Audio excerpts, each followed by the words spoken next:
اللہ اللہ اللہ اللہ اللہ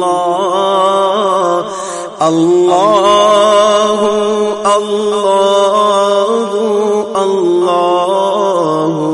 اللہ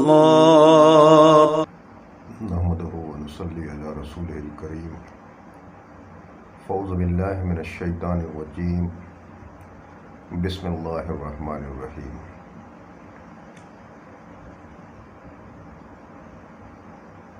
آئیے سب سے پہلے بارگاہ سید عالم صلی اللہ علیہ وسلم میں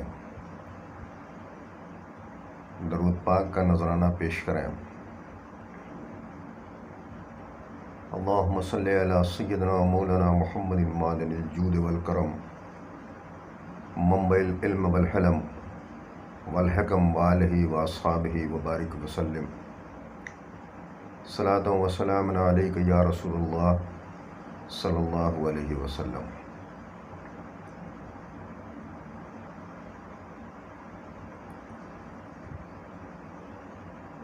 تاریخ شاہد ہے اور قرآن حکیم میں بھی جگہ جگہ اس بات کا ذکر ہے کہ جب بندوں نے حد سے تجاوز کیا ہے تو ان حالات میں اللہ کی عدالت سے فیصلہ ہوا ہے۔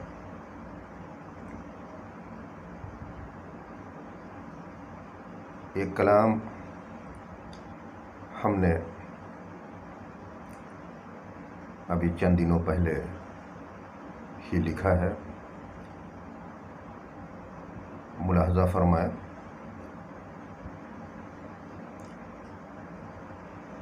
اب تو اللہ کی عدالت سے ہوگا فیصلہ، اب تو اللہ کی عدالت سے ہوگا فیصلہ، بندوں نے حسد کی تلوار اٹھا رکھی ہے، بندوں نے حسد کی تلوار اٹھا رکھی ہے۔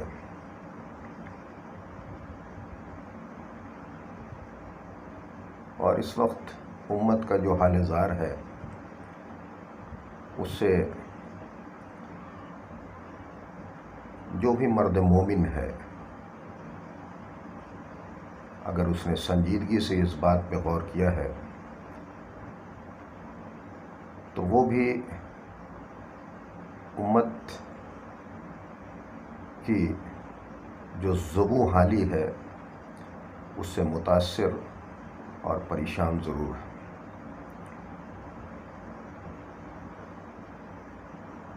ان حالات میں بارگاہ رب العالمین میں دعا ہی کیا جا سکتا ہے کہ اللہ امت کو عقل سلیم عطا فرمائے اور ایمان کی دولت سے نوازے، اور کبھی بھی ہمیں جو اللہ نے حد مقرر کی ہے اس سے بڑھنے والا نہ بنائے۔ قرآن حکیم میں بھی اللہ نے بار بار اس بات کو بیان کیا ہے کہ ہم برتنے کا موقع دیتے ہیں، اور جب وہ موقع ختم ہو جاتا ہے، اس کی میعاد، اس کی مدت ختم ہو جاتی ہے، تب ہم علل اعلان گرفت کرتے ہیں۔ اور قرآن حکیم میں ایک جگہ اللہ نے فرمایا کہ اللہ کہتا ہے کہ اے جنوں اور انسانوں کے گروہ، اب گرفت کا موقع ہے، اب گرفت کا وقت آ گیا ہے، بھاگو، تم کہاں بھاگ سکتے ہو؟ تم ہماری حد سے بھاگ نہیں سکتے، تم ہماری پکڑ سے بھاگ نہیں سکتے۔ تو اللہ ہم تمام لوگوں کو ایمان کی دولت سے نوازے اور کبھی بھی اس کے بنائے ہوئے حد سے اور اصول و قوانین کو تجاوز کرنے والا نہ بنائے، بلکہ اس نے جو قوانین بنائے ہیں، ہر چیز کی ایک حد مقرر کی ہے، اس سے انحراف کرنے والا ہمیں نہ بنائے۔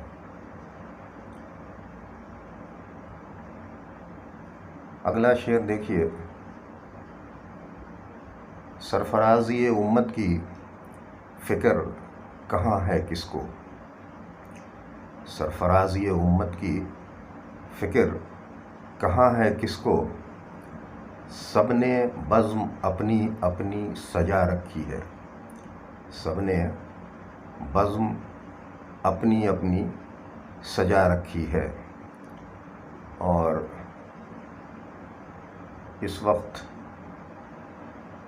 جو امت کا حال ہے، امت انتشار سے جو گزر رہی ہے، منتشر ہے، اس کا علم ہم تمام لوگوں کو ہے۔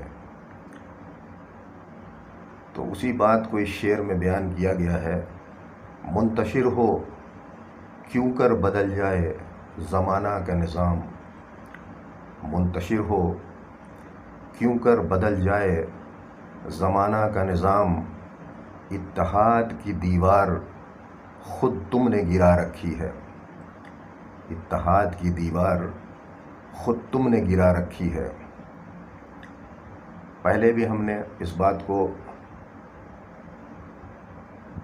اپنی تقریر وغیرہ میں بیان کیا ہے۔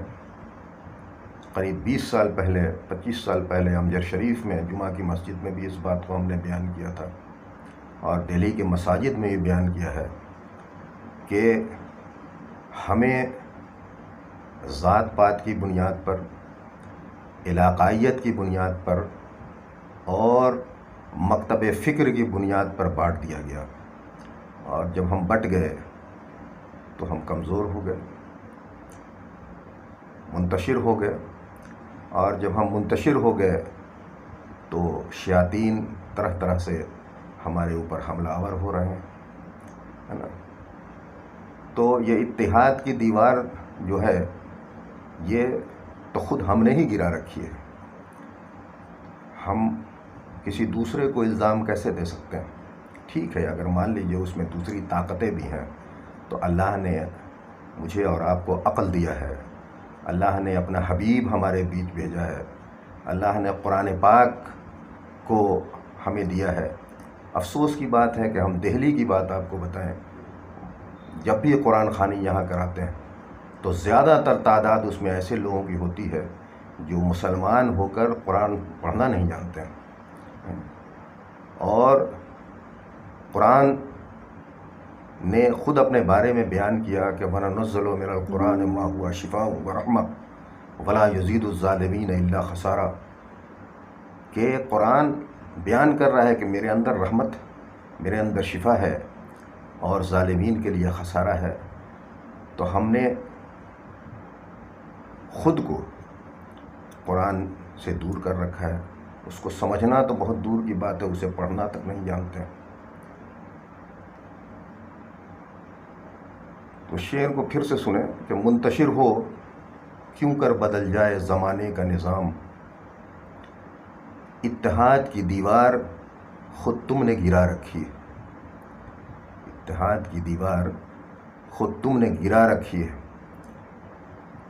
اور اگلا شعر دیکھیے کہ تم نے سمجھا ہی نبی نہیں ہے، تم نے سمجھا ہی نہیں ہے نبی کو اپنے، تم نے سمجھا ہی نبی نہیں ہے نبی صلی اللہ علیہ وسلم کو اپنے، عشق رسول کی وہ آگ بجھا رکھی ہے۔ جب عشق رسول کی آگ ہمارے دل میں تھی، محبت تھی، تو ہم سرخرو تھے۔ آج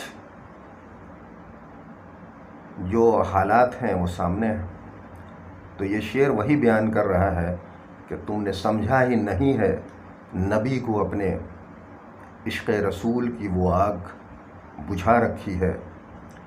اور اگلا شعر دیکھیے، سرخرو تھے محبت تھی دلوں میں جب تک، سرخرو تھے محبت تھی دلوں میں جب تک، یعنی عشق رسول جب تک آپ کے دلوں میں تھا تب آپ کیا تھے؟ سرخرو تھے۔ یہ شعر وہی بیان کر رہا ہے، سرخرو تھے محبت تھی دلوں میں جب تک، اب دلوں میں وہ محبت کہاں رکھی ہے، اب دلوں میں وہ محبت کہاں رکھی ہے۔ اور اگلا شعر، ایمان افروز دل ہے نہ قلم کی طاقت، ایمان افروز دل ہے نہ قلم کی طاقت، ان میں اللہ نے نصرت نہا رکھی ہے۔ اس وقت ایمان نہیں ہے کہ ہم تلوار چلائیں، اور نہ ہی ہمارے قلم میں طاقت ہے، اور یہی وہ دو چیزیں ہیں جس میں اللہ نے نصرت کو، فتح و کامیابی کو چھپا رکھا ہے۔ تو یہ شعر وہی بیان کر رہا ہے کہ ایمان افروز دل ہے نہ قلم کی طاقت، ان میں اللہ نے نصرت نہا رکھی ہے۔ اور مقطع کا شعر دیکھیے، امت کی ذبح حالی پہ افسوس ضرور ہے، لیکن بہرحال یہ امت رسول اللہ کی امت ہے۔ طرح طرح کی سازشوں کا شکار ضرور ہے، پھر بھی اللہ کے محبوب کی امت ہے۔ تو مقطع میں یہی ہم نے لکھا ہے کہ یا نبی جیسی ہے امت تو تمہاری ہے، یا نبی جیسی ہے امت تو تمہاری ہے، اب دعا کر دیجئے یہ امید لگا رکھی ہے، اب دعا کر دیجئے یہ امید لگا رکھی ہے۔ بارگاہ رب العالمین میں دعا ہے کہ رب کائنات اپنے محبوب کے امت کے محبوب کے صدقے اور طفیل میں ہمارے بھی اور امت کے بھی خطاؤں اور گناہوں کو درگزر فرما دے، اتحاد اور ایمان کی دولت سے خوب خوب نواز دے، اور ہر طرح سے امت کو جو اس کی پریشانیاں ہیں اس کو دور کرتے ہوئے سربلندی عطا فرما دے۔ اپنے محبوب سید عالم صلی اللہ علیہ وسلم کے صدقے میں اس نے حضرت آدم علیہ السلام کی بھی مغفرت فرمائی ہے، ہماری بھی مغفرت فرما دے، امت کی مغفرت فرما دے، اور پوری دنیا میں امت کو سرفرازی و سرخروئی سربلندی عطا فرما دے۔ آمین۔ وآخر دعوانا الحمد للہ رب العالمین۔